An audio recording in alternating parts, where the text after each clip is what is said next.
আজকে আমরা এমন একটা কবিতা নিয়ে কথা বলবো যেটা শুধু কয়েকটা শব্দ ছিল না, বরং একটা গোটা বিপ্লবে স্ফুলিঙ্গ ছিল। আচ্ছা, কোনো কবিতার শুরুটা কি এমন অদ্ভুত হতে পারে? ভাবুন তো, একজন ফেরিওয়ালা, কিন্তু তিনি কি বিক্রি করছেন? কষ্ট। কবি হেলাল হাফিজের ফেরিওয়ালা কবিতার এই লাইনগুলো শুনলেই মনে একটা গভীর প্রশ্ন জাগে। এর মানেটা আসলে কি? এই যে প্রশ্নটা, এর উত্তরটা কিন্তু শুধু কবিতার মধ্যে লুকিয়ে নেই। এর জন্য আমাদের ডুব দিতে হবে একটা গোটা জাতির ইতিহাসের গভীরে। কারণ এই কষ্টটা কোনো একজনের ব্যক্তিগত যন্ত্রণা ছিল না, এটা ছিল একটা গোটা জনগোষ্ঠীর যন্ত্রণারই প্রতিধ্বনি।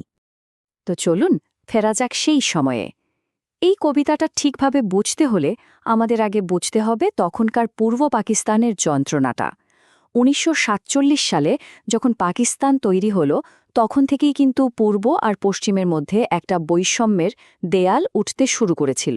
দেখুন, ১৯৪৭-এ দেশভাগের পর থেকেই কিন্তু শোষণের একটা লম্বা গল্প শুরু হয়। প্রথম ধাক্কাটা আসে ভাষার ওপর, তারপর অর্থনৈতিক বৈষম্য, আর শেষে রাজনৈতিক নিপীড়ন। তাই ১৯৬৯ সালের গণ অভ্যুত্থানটা হুট করে ঘটে যাওয়া কোনো ঘটনা ছিল না। এটা ছিল ২২ বছরের জমানো ক্ষোভের একটা অনিবার্য বিস্ফোরণ। এই সংখ্যাটা একবার দেখুন, সত্যি অবাক করার মতো, তাই না?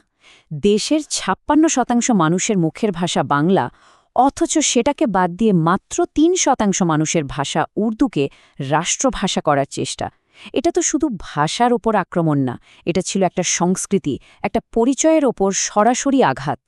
আর ব্যাপারটা শুধু সংস্কৃতি বা ভাষার মধ্যেই সীমাবদ্ধ ছিল না, এর সাথেই চলছিল অর্থনৈতিক শোষণের একটা নীরব যুদ্ধ।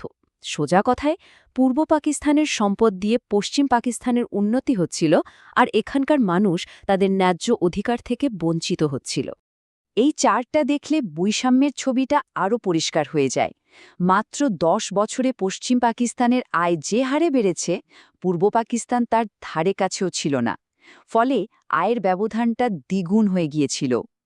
এই অর্থনৈতিক অবিচারটা মানুষের মনে যে ক্ষোভের আগুন জ্বলছিল, তাতে যেন ঘি ঢেলে দিয়েছিল। আচ্ছা, এই যে এত ইতিহাস, এত যন্ত্রণার কথা আমরা বললাম, এবার চলুন আবার কবিতায় ফেরা যাক। কবি হেলাল হাফিজ ঠিক এই যন্ত্রণা আর বঞ্চনাকেই তার কবিতায় জীবন্ত করে তুলেছেন। তিনি কষ্টকে শুধু শব্দে না, রং আর রূপে ফুটিয়ে তুলেছেন। মানে, কবির কাছে এই কষ্ট কোনো হাওয়ায় ভাসা জিনিস ছিল না, এটা ছিল একেবারে বাস্তব, মানুষের রক্ত, ঘাম, চোখের জলের মতো। কবিতার প্রত্যেকটা রং, প্রত্যেকটা ছবি যেন সেই সময়ের যন্ত্রণার এক একটা দলিল। এখানে কবি যা করেছেন তা অসাধারণ। তিনি রঙের মাধ্যমে এক একটা যন্ত্রণার ছবি এঁকেছেন।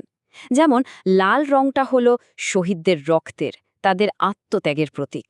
নীল আর হলুদ রংটা ধ্বংস আর মৃত্যুর কথা বলে। আর সবচেয়ে যেটা নাড়া দেয়, সেটা হলো সাদা কষ্ট, মানে পাথরের নিচে চাপা পড়া সবুজ ঘাসের কষ্ট। ভাবুন তো, এটা আসলে নিরীহ মানুষের ওপর নির্মম অত্যাচারেরই একটা ছবি। কিন্তু একটা প্রশ্ন মনে আসতেই পারে, তাই না? যে একটা পুরো জাতির কষ্টকে এত কাছ থেকে, এত গভীরভাবে অনুভব করার ক্ষমতা হেলাল হাফিজ কোথা থেকে পেলেন?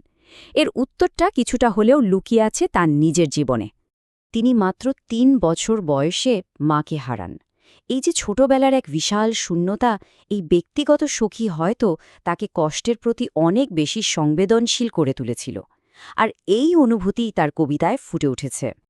আসলে কবি নিজেই একবার বলেছিলেন যে সুখ না, শিল্পের জন্য বেশি জরুরি হলেও বিচ্ছেদ, বেদনা। তার ব্যক্তিগত শোক আর দেশের মানুষের যন্ত্রণা যেন তার কবিতায় এসে মিলেমিশে এক হয়ে গিয়েছিল। আর সেখান থেকেই জন্ম নেয় ফেরিওয়ালার মতো একটা কবিতা।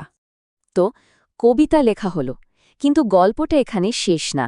এখন আমরা দেখব কিভাবে একটা কবিতা শুধু বইয়ের পাতায় আটকে না থেকে একটা রাজনৈতিক আন্দোলনের হাতিয়ার হয়ে উঠল। ব্যাপারটা হয়তো অবিশ্বাস্য মনে হতে পারে, কিন্তু এটাই সত্যি।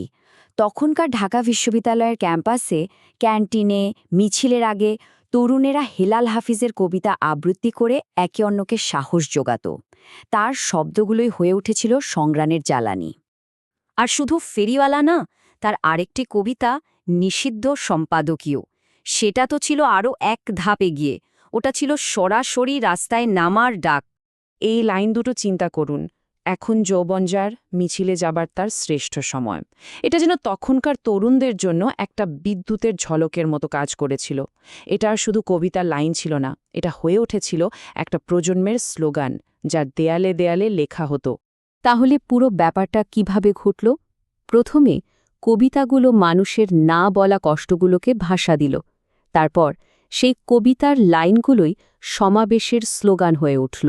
আর শেষে সেই স্লোগান একটা পুরো প্রজন্মকে একজোট করে সংগ্রামে নামিয়ে দিল। এভাবেই শিল্প হয়ে উঠেছিল বিপ্লবের এক শক্তিশালী হাতিয়ার।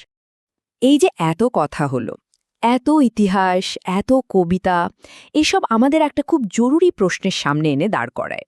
আজকের দিনে দাঁড়িয়ে এই কবিতার প্রাসঙ্গিকতা ঠিক কোথায়? এর মূল কথাটা হল, ফেরিওয়ালা শুধু একটা কবিতা না, এটা একটা ঐতিহাসিক দলিল। এটা আমাদের বারবার মনে করিয়ে দেয়, যখনই কোথাও অন্যায় হয়, মানুষের আওয়াজ দাবিয়ে দেওয়ার চেষ্টা করা হয়, তখন শিল্পই প্রতিবাদের সবচেয়ে বড় ভাষা হয়ে উঠতে পারে। এটা প্রমাণ করে শব্দের শক্তি কতটা প্রচণ্ড হতে পারে। শেষ প্রশ্নটা হল, একটা কবিতা কি সত্যি সত্যি পৃথিবীকে বদলে দিতে পারে? হয়তো একটা কবিতা একা পুরো দুনিয়া বদলে দিতে পারে না, কিন্তু হেলাল হাফিজের এই কবিতাটা আমাদের দেখিয়ে দিয়েছে একটা কবিতা নিশ্চিতভাবেই একটা বিপ্লবের জন্ম দিতে পারে। আর শিল্পের এর চেয়ে বড় শক্তি আর কি হতে পারে?